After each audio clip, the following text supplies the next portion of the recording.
Hola, ¿qué tal? Bienvenidos a la Jaula del Nube, edición de entrevistas. Esta vez está con nosotros Sandra Bardón, que bien, pues ella está en la parte de Red Teaming principalmente, luego también se pasó a Blue Team, ha estado trabajando para privados y gobiernos como el Ministerio de Defensa y ahora para las Naciones Unidas, pero pues bien, más que nada, pues una hacker que tenemos por aquí para que se diviertan, y está mi compañero de Booksec y Pool, que hará la presentación formal. Hola, ¿qué tal? Soy de Booksec y el día de hoy tenemos de invitada especial a Sandra Bardón, que es una hacker con más de 13 años de experiencia como analista en ciberseguridad.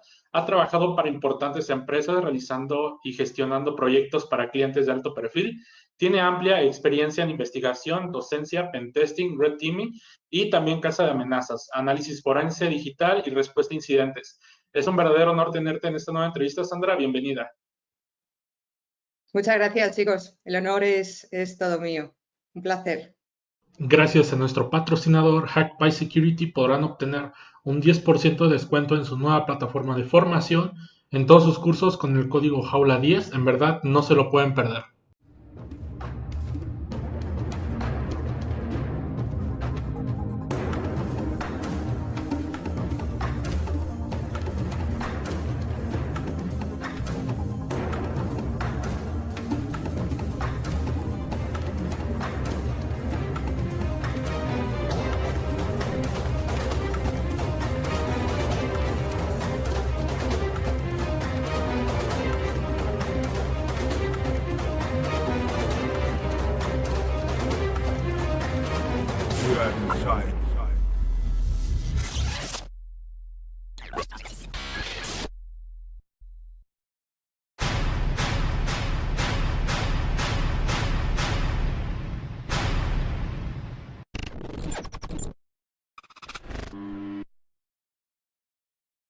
Hola, ¿qué tal? Soy de Booksec y recuerden que gracias a nuestros patrocinadores Cyber Hunter Academy tienen un 10% de descuento en su curso de OSINT para principiantes.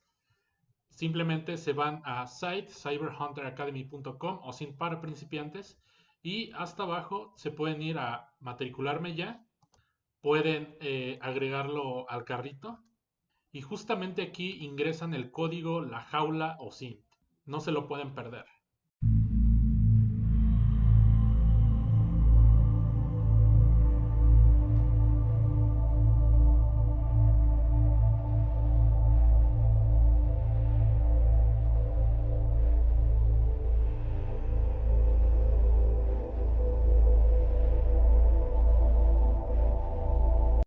Bien, Sandra, pues nos gustaría preguntarte desde qué edad surgió esta inquietud por los ordenadores y ahora sí que aprovechando que pues tienes todo el perfil de hacker, ¿qué es para ti esto de los hackers o qué es un hacker y por qué decidiste irte por esta área? Vale. Bueno, creo que hay, digamos, como tres preguntas envueltas en el mismo paquete. Entonces voy a intentar responder una a una porque creo que todo está relacionado, pero hay ciertas diferencias, ¿no? Yo lo he dicho, digamos, muchas veces, siempre que me hacen esta pregunta o este estilo de pregunta, siempre digo lo mismo. Yo soy una persona extremadamente curiosa y lo he sido desde que era pues casi un bebé. Cuando era muy, muy chiquitita, siempre me ha gustado saber el porqué de las cosas para razonarlo todo y entenderlo bien, ¿no? ¿Dónde o cuándo empezó mi interés por los ordenadores? Pues siendo una cría, siendo una niña muy pequeña, tenía 7 años y bueno, siempre me he dedicado a 1000 historias a la vez, he estado metida en muchas cosas, pero soy una persona, digamos, como muy, que me gusta tocar distintos palos y no me gusta hacer todos los días lo mismo. Entonces, con 7 años yo decidí que el recreo que tenía para comer 2 horas me sobraba 1 hora y media. Y en lugar de hacer todos los días lo mismo, pues dije, oye, ¿por qué no me apuntáis a clases de informática? Y entonces empecé a programar con 7 añitos. Tiempo más tarde, cuando yo entré a la universidad y vi lo que había hecho con 7 años, no me lo podía creer, porque aunque no lo parezca, cuando los niños tienen una lógica muy básica, pero que es muy, muy buena para programación. Entonces, si empiezas con cosas sencillas y tal, el tema se puede ir complicando. Recuerdo que Bueno, pues luego en mi comunión me regalaron mi primer ordenador y tengo una foto que es fantástica, que es con el ordenador. Yo creo que tengo la sonrisa más grande que una niña puede tener, digamos, con esa edad. No sé cuántos años tendría, 10, 11 años, por ahí. En aquel entonces Internet no existía, o al menos no había llegado a mi casa. Eso significaba y no tenía ningún libro. Solamente tenía un libro de HTML que a mi madre le gustaba la informática y lo tenía en casa. Entonces era a base de prueba de error. Yo empecé con MS2 y digamos por consola y a base de cargarme el ordenador 40 millones de veces, que mis padres me echaran la bronca del siglo de te lo cargas, tú lo solucionas. Otras veces le robaba a mi padre, digamos, el destornillador y abría directamente para ver, pues eso, todo lo que había dentro, ¿no? Mirar un poco la CPU, la RAM, no tenía ni idea de lo que era eso, pero me parecía maravilloso el poder desmontarlo y montarlo como los Legos que yo hacía, digamos, con los que jugaba. Entonces, cuando luego vino Internet, pues fue también un reto no sé si lo recordaréis igual que por lo menos nosotros aquí, pero cuando uno estaba en una llamada de teléfono no podías estar conectado a Internet y viceversa. Entonces era una lucha continua entre Sandra, apaga el ordenador, que tengo que llamar a quien sea, o estamos esperando recibir una llamada. Entonces, bueno, siempre ha sido, digamos, un poco esa proactividad por mi parte de ser muy curiosa con las tecnologías. Antes de entrar en la universidad, pues no sabía muy bien qué hacer con mi vida. Yo creo que todo el mundo a lo mejor nos preguntamos lo mismo, ¿y qué voy a estudiar ahora? ¿Qué voy a hacer, digamos, cuando sea mayor o a qué voy a dedicar mi vida? Y bueno, pues hubo un chico que me daba clases de matemáticas y física, que él siempre decía que no sabía qué hacía en mi casa porque lo entendía todo, pero era porque me lo explicaba muy bien, vaya.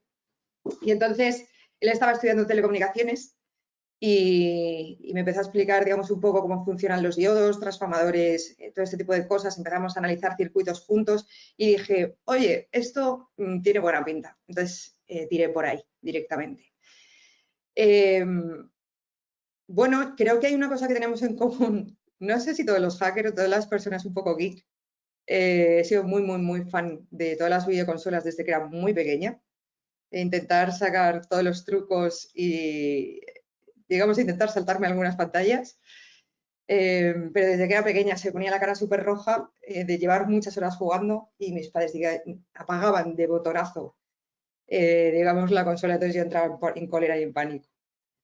Y bueno, pues siempre me ha llamado mucho la seguridad. Yo estuve un año estudiando, no solamente aquí en España, yo estuve en Holanda estudiando un año y en el que tuve la gran suerte de poder cacharrear de verdad por primera vez. Es decir, montar una placa electrónica, pero no como se hace aquí en España en la universidad, sino allí en Holanda.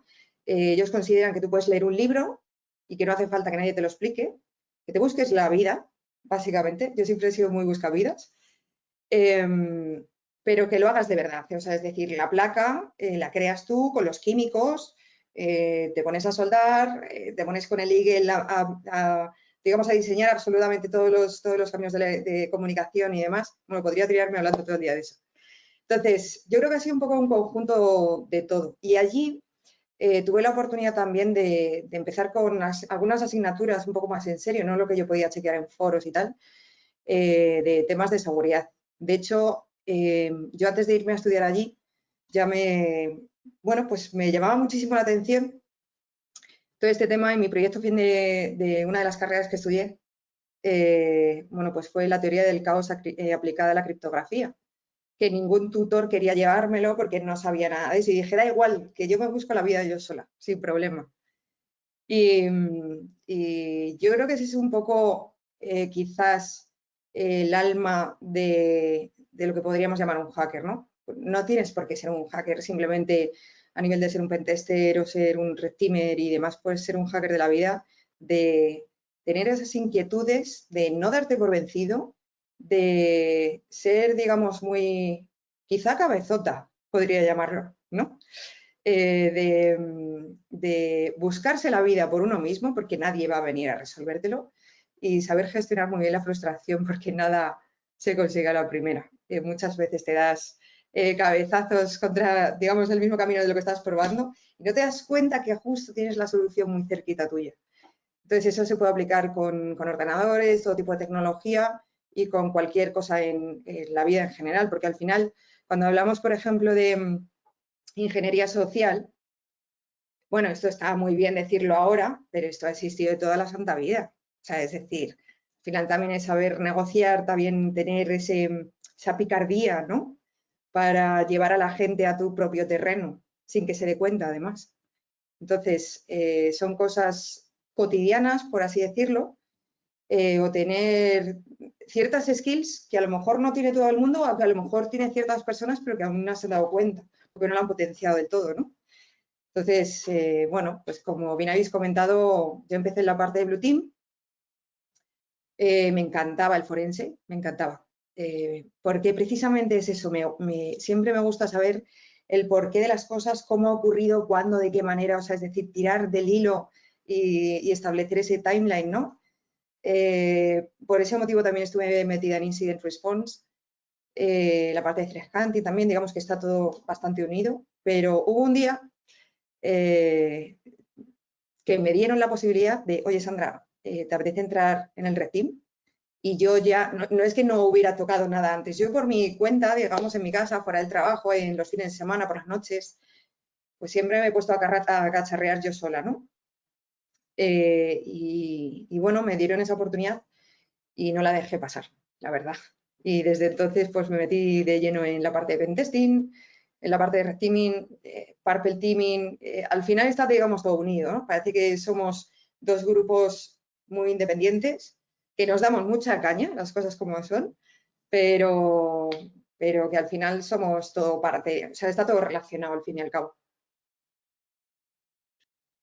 ¿Cómo ha sido tu experiencia como ponente en distintos eventos importantes de ciberseguridad, como por ejemplo CyberOne, en el que has estado este año, que por cierto estuvo bastante genial, ¿no?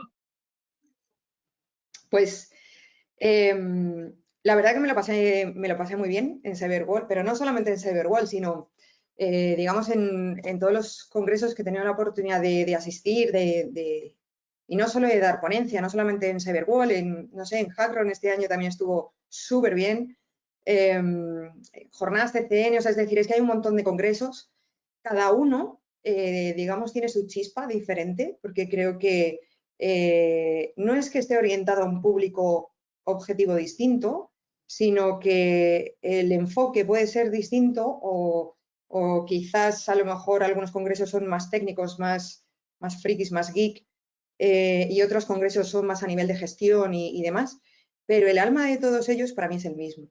Y es estar en la comunidad. Para mí la parte de networking es esencial. Y ya sea como ponente o ya sea como asistente a distintos congresos,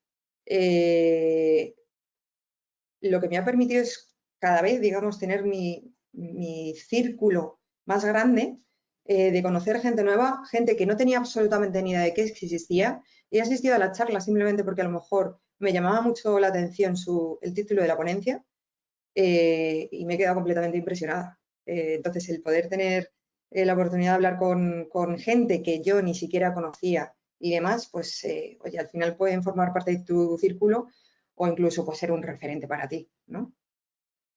Así que también bueno, si puedo decir palabrotas, está de puta madre asistir a los congresos. Yo soy un poco adicta a ellos. Me he quedado con unas ganas horribles de ir a DEFCON este año. Espero al año que viene tener la oportunidad de ir allí, pero es que ha habido muchísima gente que ha estado allí, muchísimos colegas que han estado allí y mandando fotos, mandando vídeos y tal, y pues ha tenido que ser brutal. Entonces, pues eso, te da la opción de conocer gente nueva y mucho más importante aún, siempre aprendes algo, siempre. Me encantó esa parte, enérgica. Está de puta madre ir a los congresos, ¿no? Y a todas las... Pienso igual, totalmente de acuerdo, porque creo que de eso se trata, ¿no? Mira qué interesante lo que mencionás, me gusta bastante. Mira, en un par de minutos solamente me han nombrado unos 5 filósofos más o menos. en preguntarte por qué las cosas. Me estás hablando de, más o menos el resultado de algo, siempre va a depender de muchas variables, tu teoría del caos, hasta el tema de por qué indagar, preguntarse, ser curioso.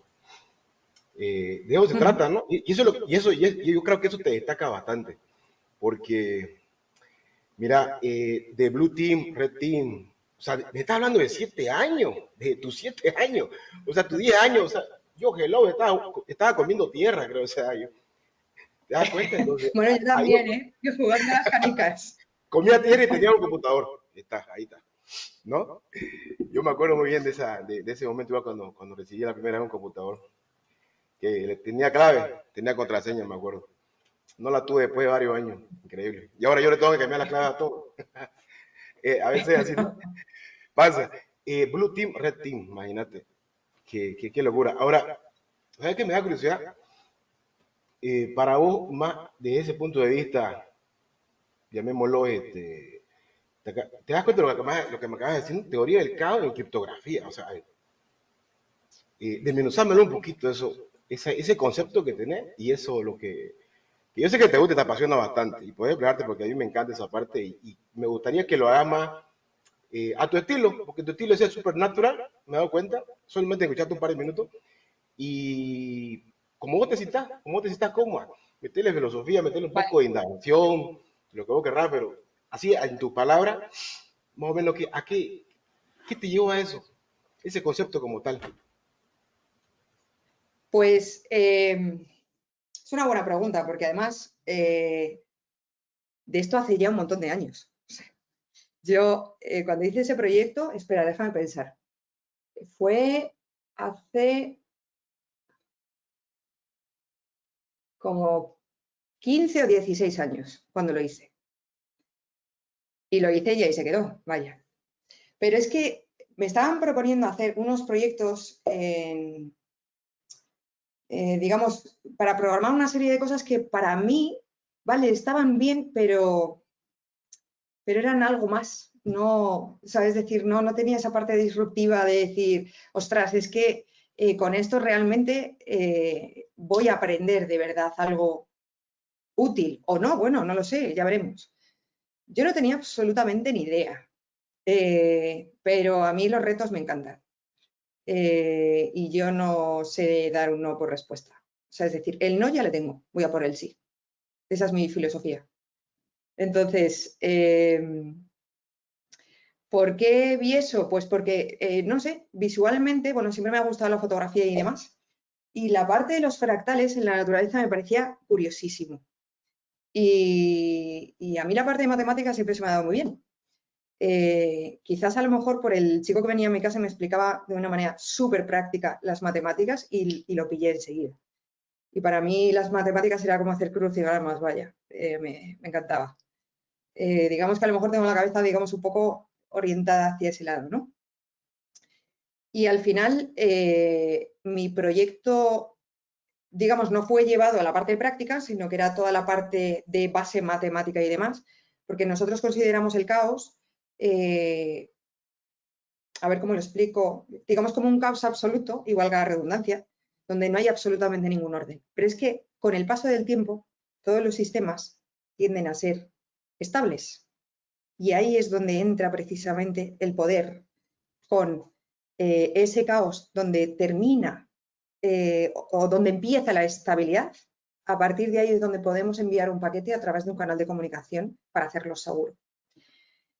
Esto, de hecho, una de las preguntas cuando yo presenté este proyecto fue, sí, esto está muy bien, pero en realidad esto se puede llevar a la práctica. Pues justo, a mí es que me gusta estar, que no digo que siempre lo esté, pero me gusta estar informada y más ante la presentación, digamos, del proyecto fin de carrera de la universidad. Pues justo en ese momento, cosa que no tenía absolutamente ni idea, no sé si fue en Finlandia o Suecia, bueno, en un país del norte, en un laboratorio especializado se estaba empezando a poner en práctica precisamente entre un punto A y un punto B con láser, a ver si se podía enviar ciertos paquetes cifrados aplicando la teoría del caos. Y dije, pues sí, efectivamente, es que es algo que se puede. De hecho, en aquel entonces era cuando se estaba hablando de computación cuántica y todo este tipo de cosas, pero sonaba chino. Entonces, nunca sabía si eso iba a tirar para adelante, si no, o demás. Entonces, me llamó mucho la atención el que era mi tutor del proyecto. Me dijo, yo me lavo las manos porque no tengo ni idea. O sea, tú sabrás dónde te metes. Y lo que os dije, como, bueno, me gustan los retos, pues ahí que me lancé. Oye, Por eso, pero digamos, también es un poco... es que sabe que qué genial cómo lo acabas de explicar. Tan simple fue para uno, súper fácil fue explicarlo, ¿no? Qué genial, te lo juro que es genial. No, la verdad, mi respeto. Después podemos abordar más ese tema. Sí, no sé. Al final, bueno, pues no se estará utilizando, no me puse a indagar más en esa parte, porque, digamos, empecé... Bueno, yo estudié luego la superior de telecomunicaciones, luego me puse a estudiar un máster precisamente de seguridad, a la vez que ya estaba trabajando precisamente en lo que anteriormente llamábamos seguridad TI. Es que yo cuando empecé a trabajar de esto, hace 14 años creo, eso de ciberseguridad no existía. Y de hecho recuerdo precisamente, yo estaba trabajando con temas de firma electrónica, PKIs y demás. Lo que pasa es que yo tenía un compañero que era pentester y yo, una vez que acababa lo mío, me iba corriendo, digamos, a su lado para absorber como una esponja lo que estaba haciendo, ¿no? Aunque sea solamente echar un vistazo y que no entendiera nada. Pero luego le decía, oye, ¿me puedes explicar lo que estás haciendo? ¿Me puedes recomendar algún link, algún libro o algo? Y recuerdo que el jefe por aquel entonces me dijo, no sé qué haces invirtiendo tu tiempo en esa parte de pentesting y de romper cosas y tal, eso no tiene futuro. Y bueno, pues yo ahora mismo me gano la vida de ello, vaya. Así que yo, siempre es un consejo que le doy a la gente, no hagas siempre lo que te dicen, por mucho que sea tu jefe, por mucho que sea, o cuando eres un chaval, por mucho que sean tus padres, aunque suene un poco mal esto, ¿no? Pero intenta seguir tu instinto, intenta seguir el camino que tú quieras, no te guíes solamente por si vas a ganar más dinero o menos dinero, por si, no sé, no. Realmente lo que te apasiona, lo que te hace estar motivado, porque la motivación es esencial. Y el levantarte todos los días por la mañana, que por lo menos a mí me cuesta un montón, pues digamos que trabajando en lo que me gusta es mucho más sencillo, ¿no? Pues eso al final es la base de todo. Yo no le hice caso y yo seguí mi camino por donde quise. Y oye, pues de momento no creo que no me ha ido tan mal, vaya.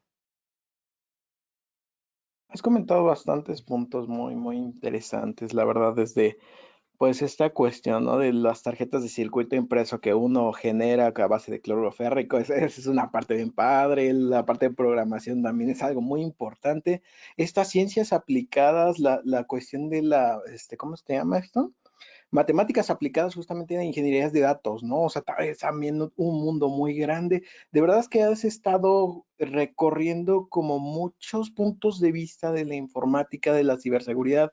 No hemos todavía tocado el tema de red, apenas estamos entrando en red, blue teaming, pero la pregunta así de ley, ¿qué es lo que más te apasiona? Creo que es el red teaming por lo que acabas de decir, pero sí, ¿qué es lo que más te apasiona y cuál es el por qué?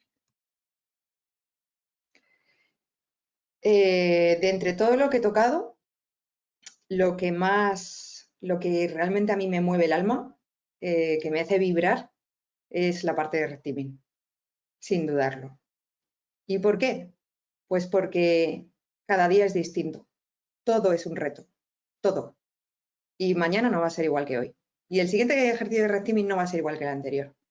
Es todo tan dinámico que estás continuamente aprendiendo. Y es que yo soy una persona, como ya os he dicho desde el principio, muy curiosa. Entonces, yo si entro en monotonía, me aburro y pierdo el interés. Y eso en red teaming no pasa, nunca. Y aparte, no sé, tiene esa parte como más, no sé, cerca de underground, que siempre da su morbo, vamos a decir, ¿no? A mí me gustaría hablar un poquito de lo que tiene que ver con el tema de la ciberdefensa. Hablando del contraste de qué tanto se gasta o cómo tú ves este contexto de la ciberdefensa. Por poner un ejemplo, o sea, en México de repente tenemos a la Policía Cibernética, hay una agenda nacional de ciberseguridad donde es como una serie de pasos o de lineamientos que tiene que seguir el gobierno para que no lo hackeen o para que no haya problemas, pero realmente aquí es únicamente papel, o sea, un papel de políticas o un papel de lo que se debería de hacer no va a reaccionar, o sea, no es un firewall, no es como tal una medida de contención, no es un mecanismo. Hay otros lugares como es el Departamento de Defensa de Estados Unidos, que es totalmente diferente, en donde ahí sí hay un presupuesto definido, están haciendo investigación y desarrollo, generando software y demás. Ahora, ¿tú crees o cómo ves este asunto de que yo creo que todos los países deberían de proteger por lo menos los SCADAs? Por poner un ejemplo, si en España tienen agencias petroleras o agencias de misión crítica, plantas de energía nuclear o plantas eléctricas, al menos esa infraestructura, desde mi punto de vista, debería estar incluida en la ciberdefensa, ya no de países primermundistas, sino de cualquier país. O sea, si en Bolivia hay ciertas minas o a lo mejor en Bolivia hay otro tipo de infraestructura conectada también de misión crítica, por lo menos estas infraestructuras deberían de estar protegidas, pero pues sabemos que no es así. ¿Cuál es tu contexto o qué opinas tú de cómo maneja la ciberdefensa los países? Uf, muy buen tema, la mesa ahora mismo, pero esto es muy complicado. ¿El por qué? Porque cada país tiene un contexto completamente diferente y cada país está, digamos, en una etapa a nivel de madurez en ciberseguridad completamente distinto. Yo que he tenido la posibilidad de trabajar en países distintos, no solamente aquí en España, he estado también en Estonia, y he podido ver las grandes diferencias que existen. Y el cómo hacer las cosas o cómo orientarlas de una mejor manera o estar todavía en un punto en el que falta mucho por mejorar. Y me explico. Yo es que odio la burocracia. Entiendo que debe de existir, pero también es verdad que hay una manera de reducirlo.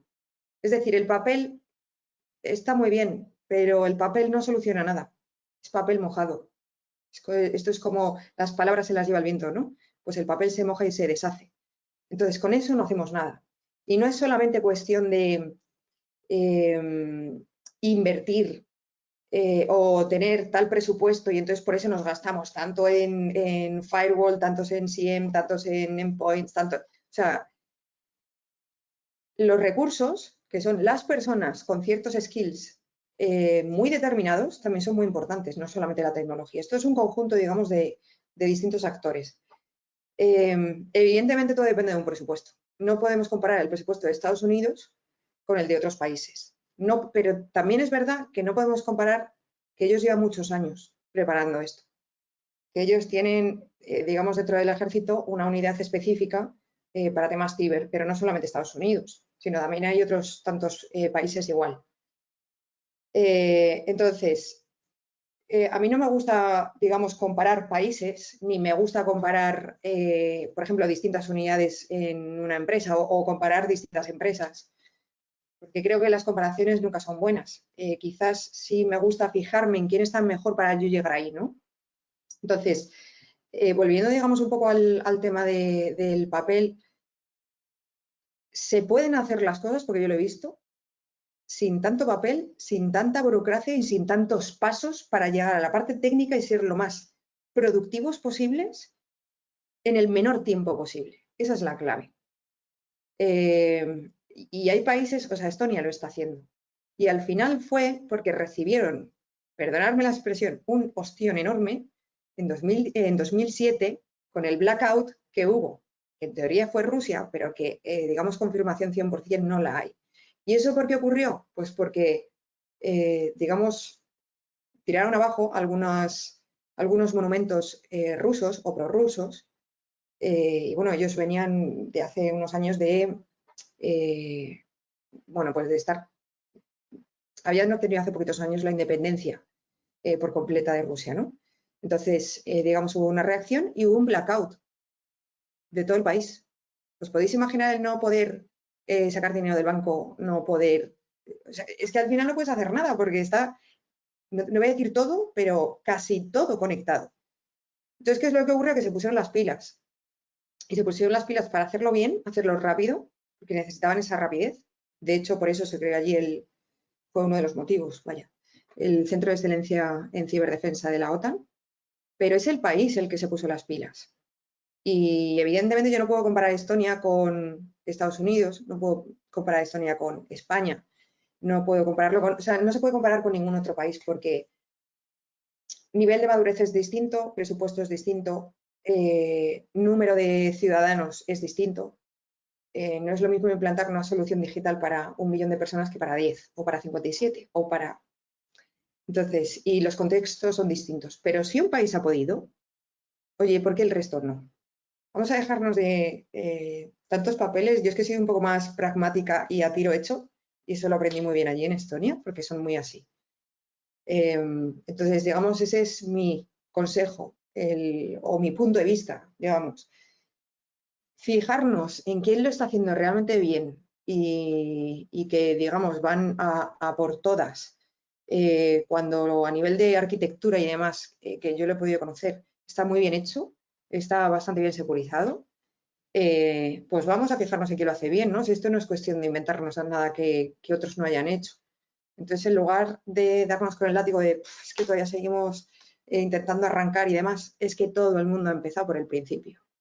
Depende de cada gobierno o de cada país el elegir hacerlo de la manera lenta y quedarnos en tortuga y no despegar nunca, o decir, mira, vamos con el presupuesto que se tiene, porque muchas veces se dice que es que, claro, como no tenemos dinero, pues no se puede hacer nada. Se pueden hacer muchas cosas. Proyectos open source hay 1000. Búscate gente muy buena que siga con esa parte o que sepa integrar distintos proyectos open source. O sea, es decir, si es que alternativas hay un montón. Solamente hay que querer contratar o involucrar a gente realmente potente, confiar en ellos y tirar para adelante. Al final la burocracia creo que no es buena para nadie. Una herramienta que es muy buena y famosa es Cobalt Strike. Digo famosa porque sale mucho en notas, por ejemplo, que cierto grupo de cibercriminales utilizan este software.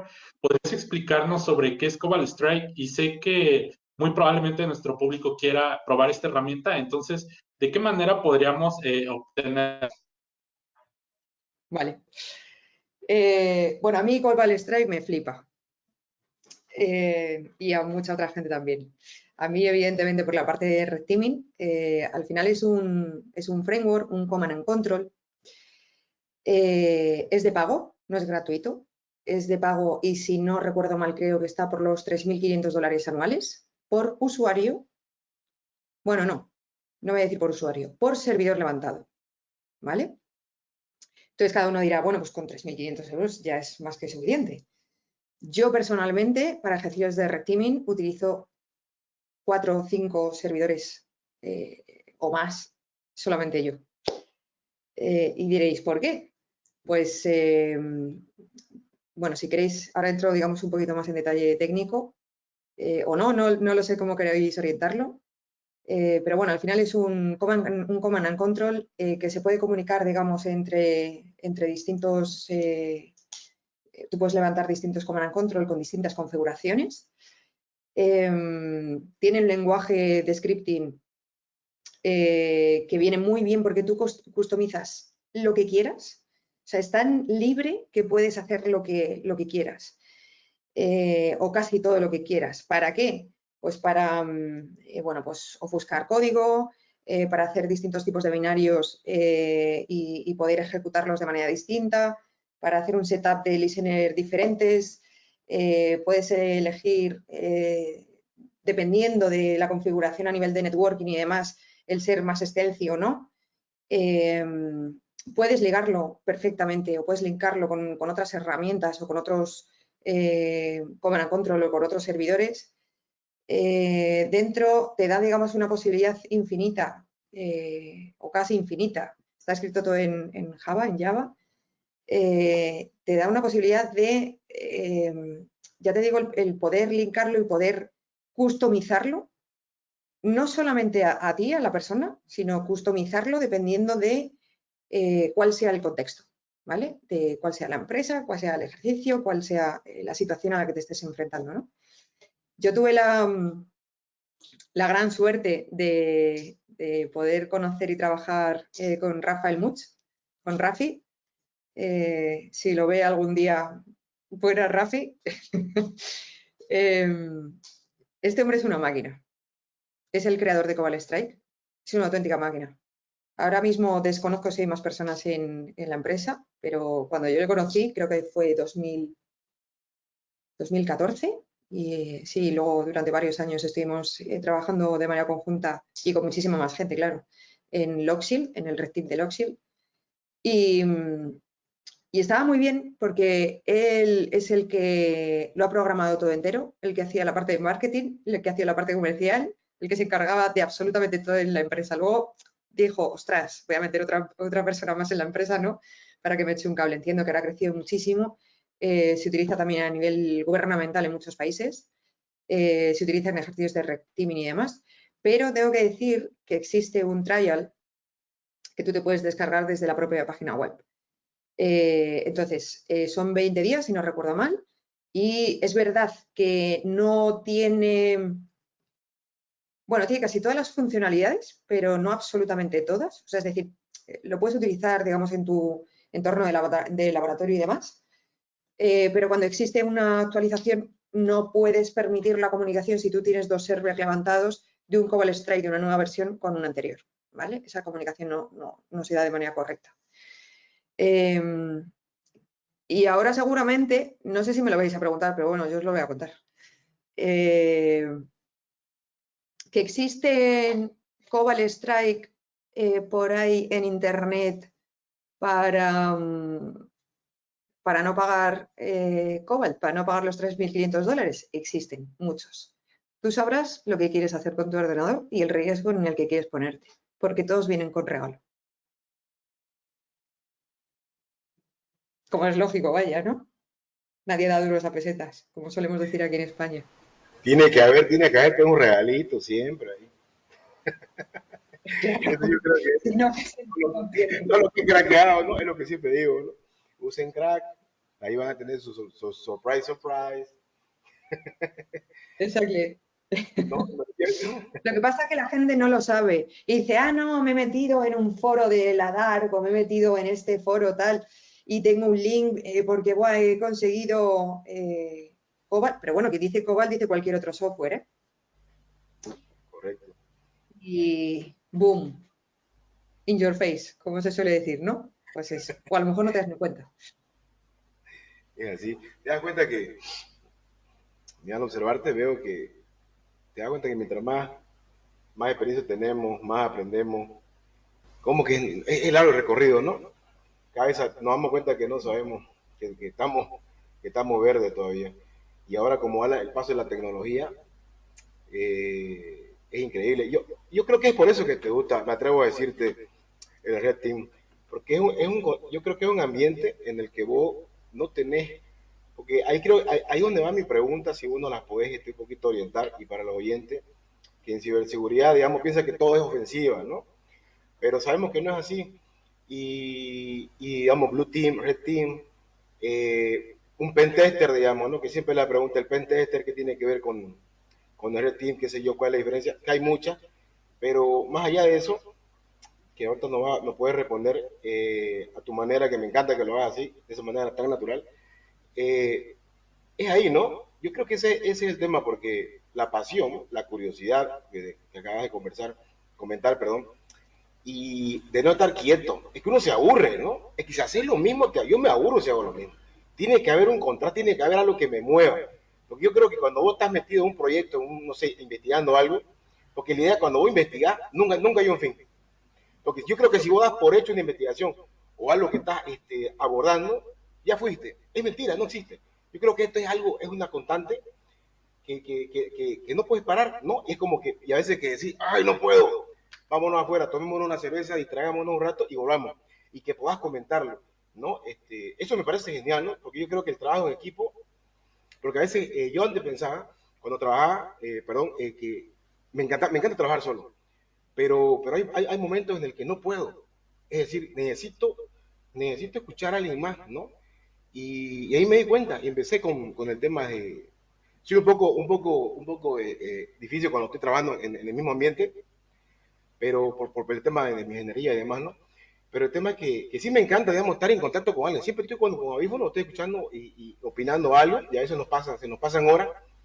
Y esa es la idea, ¿no? Porque escuchar otras opiniones, escuchar la variable que te puede dar otras personas, porque los cerebros son distintos. De hecho, ya te comento, estaba atorado en un proyecto, un médico me orientó con su análisis forense, o sea, me dio las pautas increíbles, me encantó. Y yo, a ver, y empecé a cuestionarla, de una manera que ella ahorita acá, sentate, y empecé, ya, y quería entender la biología como tal de lo que me estaba hablando, pero no se escapa de lo que yo quería hacer, ¿te das cuenta? Porque esa es la idea, ¿no? El preguntarte las variables que vos puedes utilizar para poder encontrar, ya sea un objetivo o el por qué de cómo fue, no tanto te hablo de ingeniería inverso o el reversing como tal, pero sino de entender cómo fue que, no tanto la mente del que lo hizo, sino cómo puedo entrar, porque una cosa es escalar privilegio, como en Red Team, otra cosa es que me encanta a mí la persistencia, ¿no? Entonces, por eso que por ese lado, veo tu pasión por ese lado. Si me equivoco, me puedes corregir, pero sí me gustaría que nos entres un poquito en detalle de lo que no, el Pentester, el Red Team, el Blue Team, para los oyentes, si nos podemos así súper cortito, o como vos querrás. Vale, genial. Pues la verdad que has dado en el clavo y yo pienso exactamente igual que tú. Siempre digo que el trabajo en equipo es clave, pero voy a empezar hablando, digamos, un poco por el trabajo individual. A mí me gusta también mucho trabajar sola y me gusta mucho trabajar en equipo. Y voy a explicar, digamos, ambas partes. Es decir, cuando se dice trabajar en equipo, yo no me refiero a que una persona, cuando no le sale algo a la primera, que enseguida pregunte al de al lado o a alguien del equipo, oye, esto no me sale. No, vamos a ver.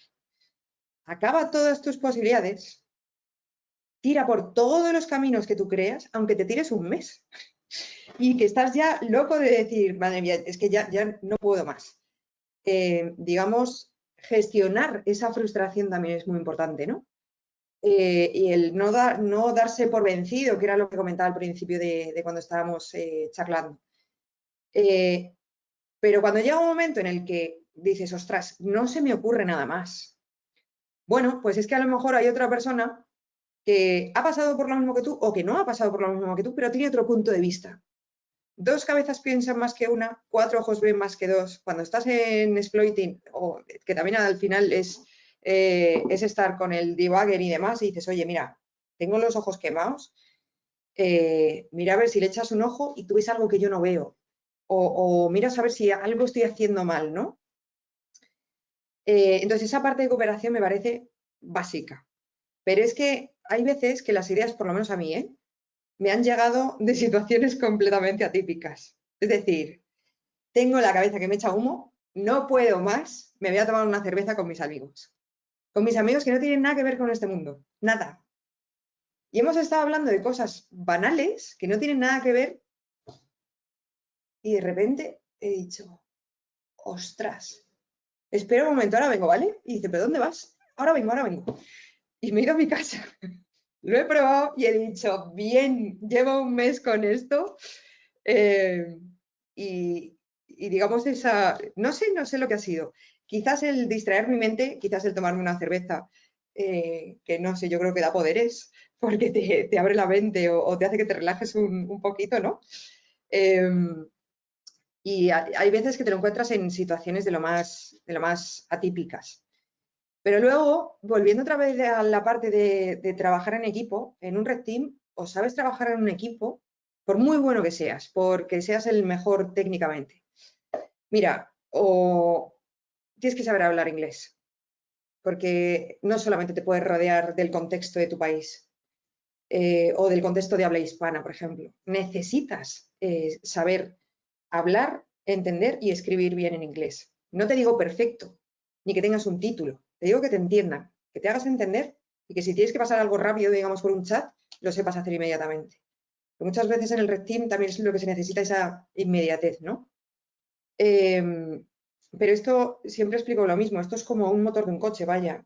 Si no estamos todos completamente compenetrados y esto rueda y vamos todos en la misma dirección, aunque cada uno, digamos, tengamos nuestras skills y tengamos nuestro trabajo dividido, digamos, en qué es lo que vamos a hacer cada uno, o sabemos entre todos trabajar completamente en equipo o no, es que no va a funcionar, es inviable, no va a funcionar. Y la parte de documentar, que no digo hacer el report final, digo de documentar entre nosotros, cosa que a mí la parte de documentación no me gusta nada, lo siento. Exactamente igual. Pero sí que es verdad que es necesario compartir cierta información con el resto del equipo. Que tú a lo mejor estás dentro y dices, oye chicos, os puedo levantar por aquí un SOX proxy, desde aquí podéis entrar al firewall, me podéis abrir y de ahí ya pasamos a otro lado, ¿no? O yo comparto esa información o el equipo va a ciegas, ¿no? Entonces, tenemos que estar, digamos, informados en todo momento qué es lo que estamos haciendo los unos de los otros. Y me parece muy importante en ese sentido hacer un briefing diario de en qué punto estamos y qué vamos a hacer hoy. O sea, es decir, o al principio de la mañana o a la última hora de la tarde. Tener los dos me parece un poco ambiguo, pero al menos uno de ellos lo considero esencial, ¿no? Cuando digo briefing no es tirarnos una hora hablando. Digo que en 10 minutos nos ponemos en el contexto en el que estamos y tiramos. Y bueno, en relación a lo que comentabas de la parte de Blue Team y Red Team, es que ambas partes son completamente esenciales en una organización. En cualquier organización, diría. No estamos hablando de startups o no estamos hablando de... Pero digamos una organización, una empresa privada, un gobierno de cualquier país, creo que tiene que tener tanto la parte defensiva como ofensiva y en cada una de las distintas departamentos o cualidades, ¿no? Pues ya sea gente del SOC, que ya pueden ser de nivel 1, nivel 2, nivel 3, necesitas también gente en Incident Response, necesitas gente de análisis forense o de FIR, necesitas reversers, necesitas gente que se dedique única y exclusivamente a analizar malware, necesitas gente que esté metida en la parte de Threat Intelligence, necesitas gente que esté analizando vulnerabilidades y toda esa gente que forma parte del Blue Team tiene que estar completamente conectado. O sea, es decir, yo lo veo como un círculo que tiene que estar cerrado y tiene que estar todo linkado con todo. Al final, si tenemos un incidente y lo detecta la gente del SOC, pero no se avisa de manera coherente o no se correla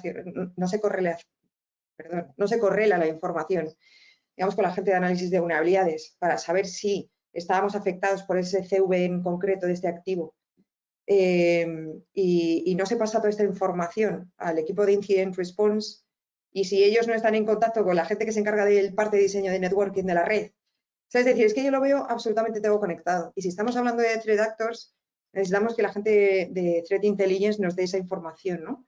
Que empezamos a compartir IOCs no solamente dentro de nuestra organización, sino también estar conectados, digamos, con otras plataformas donde se comparte información sobre malware, pues precisamente para no ir a paso de tortuga e intentar que el incidente se resuelva lo antes posible. Y aquí también, evidentemente, entra el equipo de pentesting y el equipo de red teaming. Esas personas que tienen que saber hacer muy bien su trabajo, ya no solamente hacer cursos o estar trabajando en su día a día, sino esas personas también se tienen que poner a prueba. Es una parte del entrenamiento. Y ahí es donde entra bueno, pues un ejercicio de Red Team, Blue Team, ¿no? Que no solamente se pone a prueba la tecnología, sino también la capacidad humana que hay en el Blue Team. Y el Red Team también se nos pone, digamos, a prueba o se nos entrena para ver cuán ágiles somos o si somos capaces de bypassear las distintas defensas que tiene la organización, no solamente a nivel técnico, sino a nivel humano también. Y yo lo veo todo linkado, porque aunque no sea un ejercicio de Red Team, Blue Team, en la parte de pentesting, bueno, pues también va muy unido, aunque la gente no lo vea, por lo menos es mi percepción, con luego precisamente hacer una consultoría de análisis de riesgos. Y esto dentro de la parte de Security Governance, que poco tiene que ver, digamos, con tecnología. Tiene más que ver con ISOs 27001, 27002, cumplimiento normativo y demás. Pues es que está todo absolutamente unido, ¿no? Y es que veo que después de un pentesting puede venir otra cosa y de ahí otra cosa y de ahí otra cosa.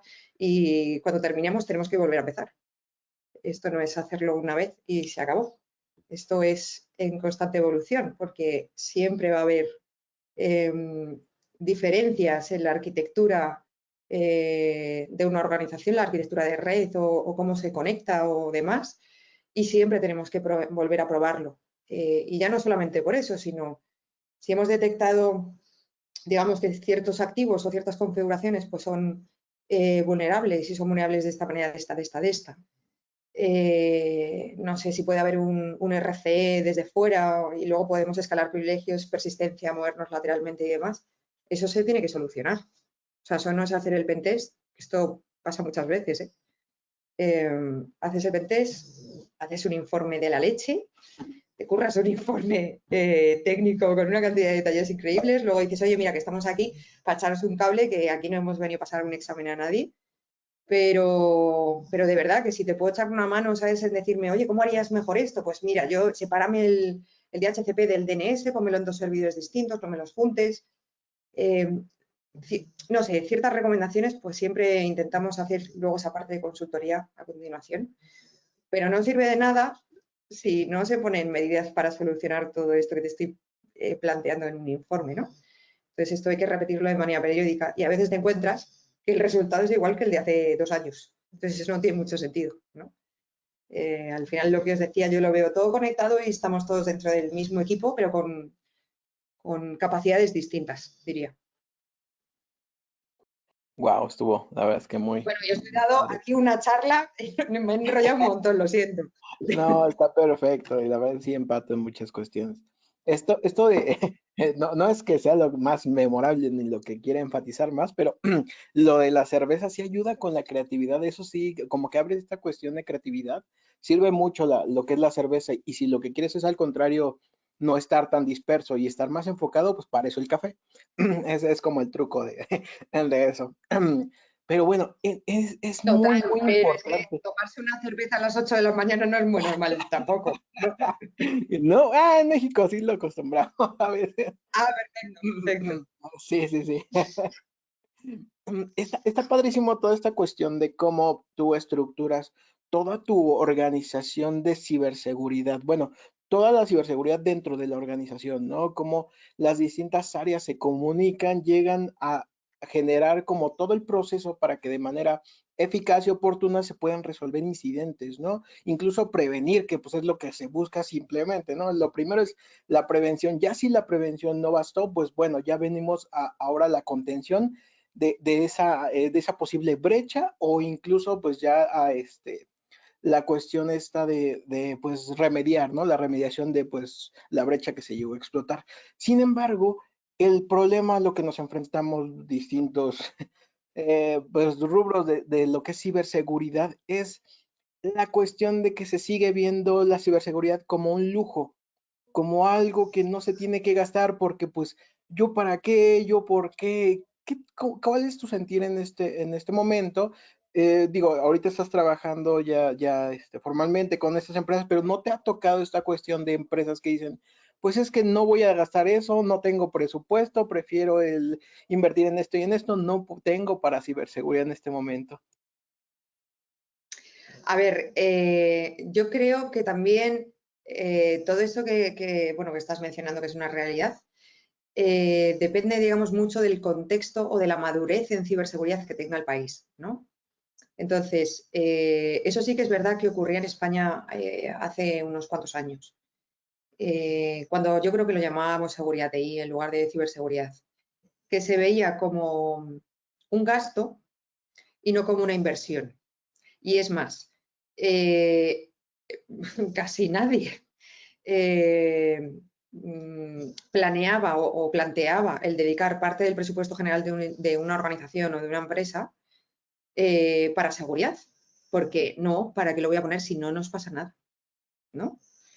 Bueno, no nos pasa nada, a lo mejor es que no te has dado cuenta, eso para empezar. Y que efectivamente ahora, digamos, hay más dispositivos conectados que antes. Entonces, digamos, hay más activos vulnerables de una organización de cara hacia afuera. Entonces, depende, digamos, mucho de la madurez que tenga cada organización. Pero sí que es verdad que bueno, pues para algunos clientes te pueden decir, este es mi presupuesto, y como he comentado antes, con el presupuesto, a ver, no se puede hacer magia, pero sí que te puedes buscar las maneras de priorizar y en base a eso, cada año, con ese presupuesto que hay para seguridad, y que vean, digamos, el ROI, el retorno de inversión precisamente de lo que se ha invertido, y que no es dinero que esté en un bolsillo roto, ¿no? O sea, es decir, que se tira a la basura.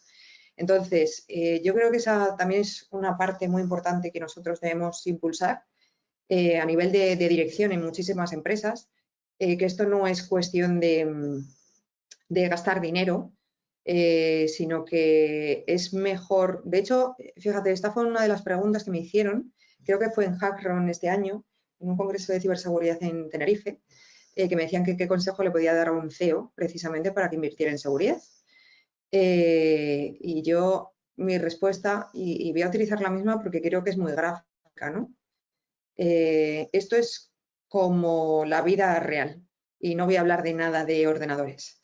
Recuerdo perfectamente, bueno, que en un sitio en concreto, pues había unas escaleras, era un piso, ¿no? En el que convivían gente mayor, adultos, niños pequeños y demás. Bien, siempre se decía que había que poner, digamos, unos barrotes, ¿no? O una valla, porque era, digamos, así un poco en círculo para subir entre los distintos pisos. No, nunca hay presupuesto para eso. Otras cosas eran mucho más importantes y a lo mejor eran cosas que no tenían importancia. Pero como se habían hecho de siempre, pues ¿para qué vamos a cambiar, no? Hasta que un niño se cayó y se hizo mucho daño. Entonces, luego se pusieron las barreras, se pusieron los barrotes, para que no volviera a ocurrir. Es decir, siempre reaccionamos cuando ha ocurrido algo y no reaccionamos de manera preventiva. Y eso va muy linkado, digamos, a la madurez de ciberseguridad que tenga la organización, el país, el Estado o la empresa privada. Y esa también, digamos, es un poco nuestra labor de intentar explicarlo de una manera sencilla, pero bueno, que hay que dedicar cierto presupuesto precisamente a esto, porque si no, llorarás.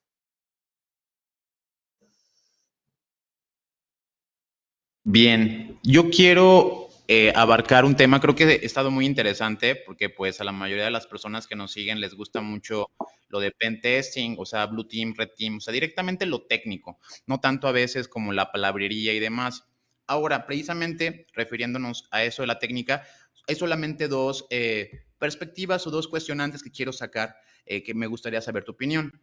Una es, esto del hacker, muchas personas se acercan, pero ciertamente ya cuando ven que pues hay que correr el Nmap, hay que usar Metasploit, hay que teclear rápido, hay que saber Linux, o hay que saber también de Cloud Computing y una serie de elementos técnicos, dicen, no, es que yo pensé que esto era más fácil. O ser hacker está muy difícil porque es una área de la ingeniería y ciertamente a veces programar o hacer esas cosas no es tan sencillo como tú te lo imaginabas que en la serie de Mr. Robot, que ibas a poner 2, 3 comandos y iba a explotar todo y iba a salir el virus. Entonces, ¿qué consideras tú? Esa es la primera interrogante que tengo, que el hacker nace o se hace, o sea, ¿qué tanto es lo que yo tengo que estudiar, que creo que es bastante, y más o menos si yo puedo obtenerlo ya de manera nata? O sea, puede haber una persona que salga, o sea, sale Chema Alonso, ya viene con el teclado en la mano y ya puede a lo mejor hacer exploits desde los 10 años, pero no todas las personas tienen esa perspectiva. Entonces, que nos expliques un tanto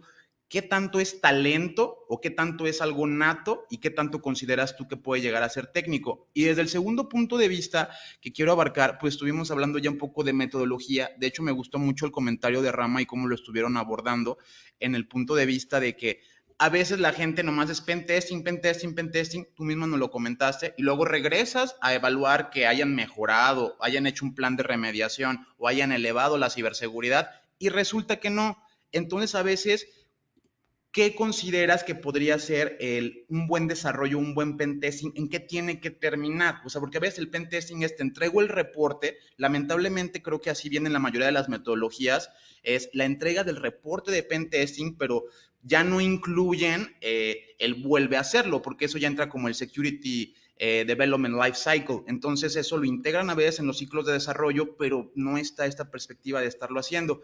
Y ya por última parte es, a mí me interesa también que nos comentes, no sé cómo hackeas el día a día, qué tipo de máquinas usas, si usas Kali Linux, si te gusta Parrot, si prefieres usar una Mac o si usas tu máquina con Windows y te conectas remotamente a los servidores, un poquito de pues cómo trabajas o tu entorno, tu hacking lab, como ahora sí que cómo lo manejas, ¿no? Vale. Voy a ver si me acuerdo de todo lo que me has preguntado. Si no, ya te diré que me lo recuerdes, ¿vale? Mira, voy a ir primeramente por tu segunda pregunta, porque como justo acabamos de terminar, digamos, ese tema. Yo personalmente lo que siempre recomiendo es que cuando se termina un pentest, que bajo mi punto de vista lo ideal es hacer un pentest anual de manera interna y hacer un pentest externo, o sea, es decir, que otros nos testen a nosotros cada 2 años. ¿Qué ocurre después de un pentest y después de hacer la documentación y después de, digamos, tener la reunión, bueno, pues explicando, digamos, todos los hallazgos y demás? Para mí ahí empieza un proyecto de consultoría. Es decir, un proyecto de consultoría en el que gente técnica, en la que ellos se pueden apoyar, les dicen exactamente qué tipo de configuraciones habría que cambiar o a lo mejor cómo podríamos cambiar la arquitectura a nivel de red o a nivel, digamos, de los distintos servicios que están levantados en distintos servidores, ¿no? Entonces, efectivamente, en el report que damos en Pentest, nosotros damos una serie de recomendaciones o cómo poder remediar, digamos, bueno, pues ese riesgo que haya asociado a un activo, ¿no? Pero más allá de eso, es verdad que hay muchas empresas o el departamento técnico, digamos, de muchas empresas o de muchas organizaciones que me dicen, está muy bien, pero es que no sé cómo llevar esto a la práctica, ¿no? ¿Cómo lo hago? Pues bajo mi punto de vista, ahí entra la parte de consultoría, que también es gente técnica, en la que les pueden ayudar, digamos, con esa configuración o con ese diseño nuevo que haya que hacer de red porque haya que introducir nuevos elementos o porque haya partes, no sé, un ejemplo muy básico es que a lo mejor tienes en un servidor distintos servicios levantados. Yo eso, por ejemplo, no lo veo la mejor, digamos, la mejor orientación. Yo veo un servidor, un servicio, canales cifrados, base de datos cifradas y siempre testear. Entonces yo, ese digamos veo es el ciclo y evidentemente de manera interna todos los años continuar con esa parte de pentest. Pero no solamente dejarlo en el pentest, yo creo que es muy importante también hacer un ejercicio de red team y en ocasiones sin avisar, solamente avisar a personal clave de la organización. Porque si tú avisas, digamos la gente del SOC va a estar completamente alerta de, ostras, estos me van a entrar y tal. Entonces yo lo que quiero es que ellos no se den cuenta de que están en un ejercicio, sino que es la vida real, ¿no? Yo creo que esa parte también es importante y hacerlo, digamos, muchas veces, bueno, pues en horarios no habituales o en periodos no habituales como puede ser verano, navidades y temas así. Con respecto a la última pregunta, porque la primera te la voy a preguntar ahora mismo porque ya no la recuerdo, la última, la verdad que a mí personalmente para trabajar no me gusta mucho Windows. Digamos, he tocado todo, ¿eh? He tocado Windows, he tocado Linux de manera nativa, he tocado Mac. Bueno, yo siempre estaba acostumbrada a trabajar con Kali, pero un Kali, digamos, muy customizado. Con muchas más herramientas, con mis propios scripts, con, bueno, mil de proyectos de GitHub, con documentación. Para mí Cherry Tree es básico. Lo descubrí sacándome una de las certificaciones en la parte ofensiva y me ayuda, digamos, mucho a poder organizarme muy bien la información. Pero estoy abierta, digamos, a probar todo tipo de distintas soluciones y demás. Al final necesitamos saber, digamos, un poco de todo, y creo que esta era la primera pregunta. Mira, la parte de pentesting o la parte de red teaming no es fácil. Y a la pregunta, digamos, exacta de si un hacker nace o se hace, yo creo que nace, pero luego también se tiene que hacer. Es decir, nadie como comentabas, decías bueno, es que Chema sabía hacer un exploit con 10 años. Bueno, es que todo se aprende. Nadie nace aprendido, absolutamente nadie. Es verdad que, digamos, hay gente que tiene una serie de cualidades y que se le puede dar mejor un campo u otro. Y eso no significa que seas mejor o peor, simplemente que a lo mejor en la parte en la que, oye, pues eres muy potente, si te gusta, vete a por ello. Pero es como muy underground, está todo, es todo como muy, ahora mismo mola mucho decir que eres hacker, ¿no? La gente se piensa que te bajas una herramienta de internet o te bajas Kali y dices, no, es que yo estoy utilizando Kali. Dices, vale, pero ¿qué es lo que haces? No, lanzo esto, pero no utilizo Nmap, utilizo Zenmap, porque tiene la parte de interface y solamente le doy a las 4 opciones que hay. Pero es que no sabes lo que está haciendo realmente, ¿no? A ver, primero, tienes que tener una base sólida a nivel de networking. Y no me refiero solamente a que te saques una certificación de Cisco, CCNA. No, me refiero a que para eso creo que viene muy bien el pasar por la universidad, aunque también defiendo que haya mucha gente que no quiera pasar por la universidad y haga, digamos, un módulo y demás, que me parece genial. Pero a mí, por lo menos, la universidad me dio esa base sólida a nivel de detalle de cada paquete, exactamente qué campos componían cada paquete, cómo era la comunicación. Y ya no solamente a ese nivel, sino a nivel del sistema operativo, cómo está estructurado, y no solamente a ese nivel, sino necesitas saber cómo se administra Windows, necesitas saber cómo se administra Linux. Si te dedicas también a la parte de exploiting, necesitas saber cómo se gestiona la memoria, porque para poder aprovecharte de algo necesitas conocer sólidamente y profundamente, digamos, todo lo relacionado con esa parte, ¿no? Entonces, si hay gente que quiere dedicarse al tema de pentesting y red teaming y se piensa que es bajarte Kali Linux y probar 3 herramientas así muy chulas y muy básicas, mira, yo sé hacer esto y ahora, digamos, creo la parte esta de phishing de manera súper básica, vale, pero tú sabes lo que estás haciendo. Y si no tienes esa herramienta, ¿sabes hacerlo tú solo? ¿Sabes cómo automatizar para gestionar tu tiempo y ser súper rápido? Porque esto no es cuestión de teclear de manera muy rápida. Esto es cuestión de si algo voy a repetir o algo voy a linkar entre esta herramienta y esta, ostras, me creo mi propio script en Python, lo lanzo y de eso me olvido y me voy a por otra cosa, ¿no? Entonces, es algo en lo que creo que tienes que tener ciertas capacidades, o sea, se nace en principio, pero o te haces y siempre, de manera continua, o estás estancado. No voy a decir acabado, pero yo creo que te estancas, ¿no? Entonces, si no te gusta estudiar, si no te gusta estar con ese gusanillo de siempre aprendiendo, a lo mejor cada día algo nuevo, o cada X días algo nuevo, o cada semana, digamos, el proponerte aprender algo nuevo, entonces creo que no es tu campo. Hay un montón de campos en ciberseguridad y esto no significa que unos sean mejores que otros. Todos son necesarios. Pero si no tienes ese gusanillo de aprender y no terminar nunca de estudiar, o si no es tu pasión, yo por ejemplo me he tirado después de trabajar hasta por la noche, fines de semana y demás, pero es que a mí me gusta. Si no me gustara y solamente es por el, qué guay, es que esto es como muy underground, muy tal, llega un punto en el que te das cuenta es que al final te quedas atrás, ¿no? Y no puedes seguir por ahí. Y de todas maneras, en la parte de pentesting y red teaming hay 1000 campos. No está solamente, o sea, está la parte de hardware hacking, está la parte de reversing, está la parte de exploiting, o sea, es que hay gente más orientada a nivel de web, hay gente orientada más a nivel de networking, hay gente más orientada a la parte de client-side, reverse engineering, ingeniería social. Entonces, digamos, hay tantos campos y que además cuando tú terminas de aprender de uno, por lo menos es lo que me pasa a mí. Digo, vale, pues esto yo creo que ya más o menos está más o menos controlado. Voy a por el siguiente campo, ¿no? Yo cuando me fui a Estonia, de hecho, no tenía absolutamente ni idea de sistemas de control industrial y precisamente lo voy a linkar con una de las preguntas que me habéis hecho al principio.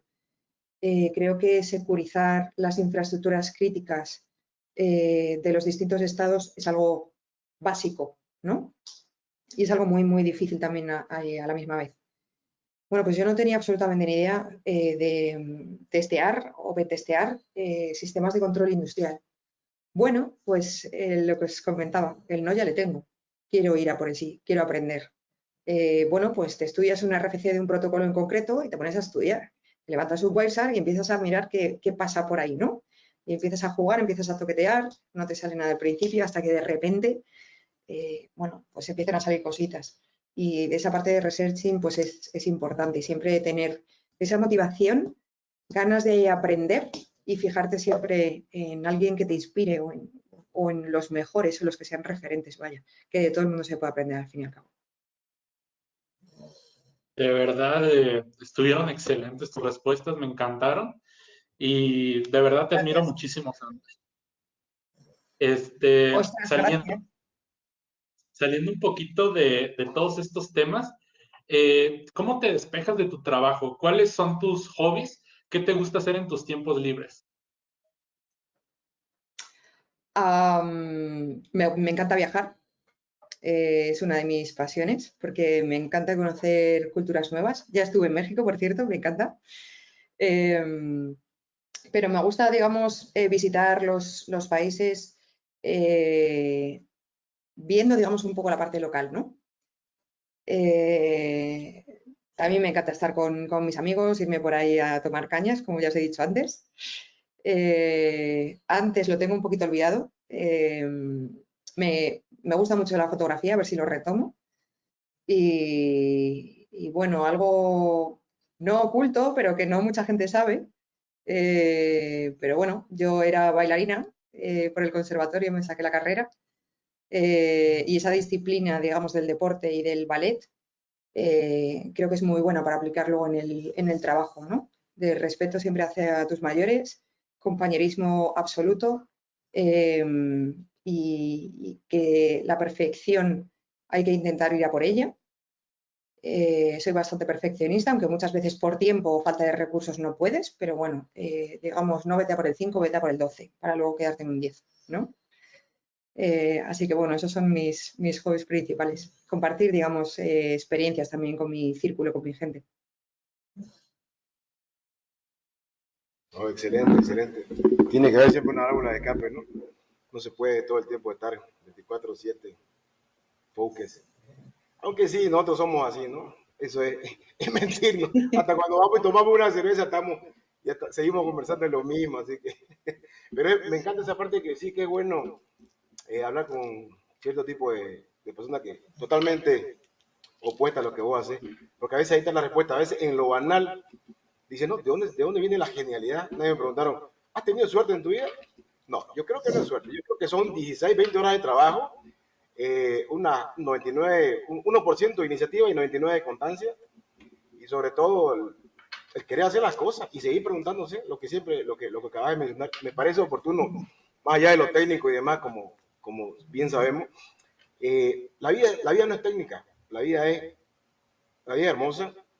Para mí me encanta la pasión con la que lo puedes mirar, nos diste una cátedra hoy día. De igual manera, valoro muchísimo tu trabajo y sobre todo, sabes que eso que vos tenés que no hay que perder el tema del ser humano, porque eso es la clave del éxito. Si nosotros nos separamos un poquito de eso y nos volvemos un poco más, no sé, ¿cómo te puedo decir? Yo personalmente pienso que lo que nos mueve a nosotros, más allá de lo que es la pasión por un trabajo, la pasión por conocer países, por conocer culturas y demás, la curiosidad como tal, es encontrarte vos, ¿no? Yo veo que vos estás encontrado, porque en todo lo que estás haciendo, has mezclado, te das cuenta, desde tus 7 años te has venido preguntando.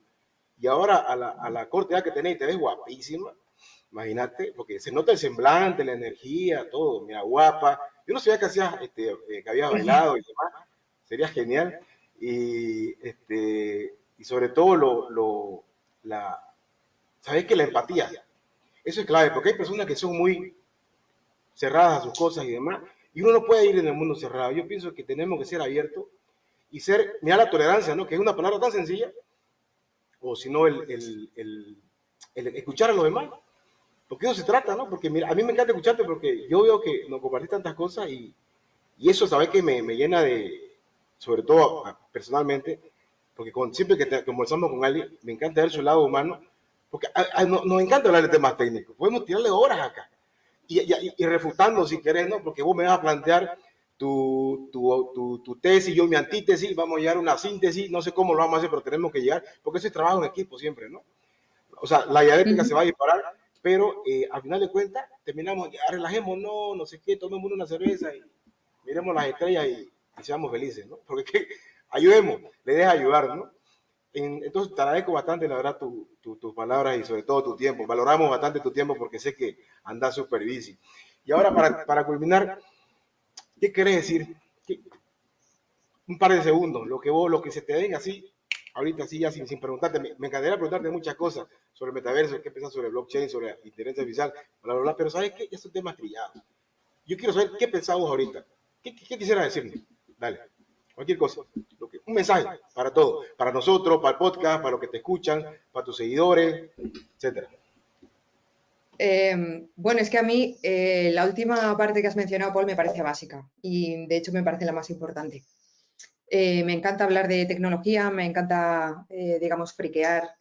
Yo, de hecho, fíjate, siempre lo asocio al final todo, o mi mente, digamos, se va a esa parte técnica, a esa parte tecnológica. Estaba el otro día viendo Top Gun, la última, y yo me estaba imaginando estrategias y situaciones en la última parte de la película con cosas de red teaming, ¿vale? O sea, mi cabeza funciona así. Pero el saber gestionar personas y la empatía, esas soft skills que a mí me parecen tan esenciales y necesarias, digamos, en un equipo, qué necesidades tiene una persona, no solamente cuán buen técnico seas y lo máquina que seas, me haces un montón de exploits o sabes hacer ofuscación de la leche. Yo siempre intento ser lo más empática posible porque al final todos somos personas, ¿no? Y yo lo que veo y que me gusta, digamos, que haya evolucionado hacia este sentido, es que hace tiempo veía que había mucho ego y ahora hay más humildad. Y me gusta esa parte, porque ante todo, sabes, hay que ser humildes. Y unos sabemos de unas cosas y otros saben de otras. Y todos nos pueden enseñar, a la vez que creo que todos tenemos que tener la responsabilidad de enseñar y devolver, digamos, un poco a la comunidad, ¿no? Y un tema que quizás no he tocado con vosotros, y es que a mí lo que me gustaría es que más chicas, más niñas, más mujeres, sea la edad que tengan, que, oye, que también podemos aportar nuestro granito de arena, que somos también muy válidas en todo esto, solamente esto es cuestión de querer. Y es algo que me decían en mis clases de ballet cuando eran muy pequeñas. Cuando te decían, haz esto, y tú decías, no puedo, te decían, no puedo, no quiero. Así que si quieres, puedes. Pues muchísimas gracias, Sandra, en verdad ha sido muy interesante. Para los que están en casita ya se la saben, ni tan rojos ni tan blues, hay que saber un poco de ataque, pero hay que saberle también a la defensa y pues a invertirle un poco ahí a la ciberseguridad de los países, no vaya a ser que nos pase como Estonia y los acaben terminando hackeando en un blackout. Pues muchas gracias, Sandra Bardón, esto fue La Jaula del Noob. Muchísimas gracias, de verdad, un placer y os agradezco la invitación. Para mí ha sido un auténtico honor y he estado muy a gusto con vosotros charlando, vaya.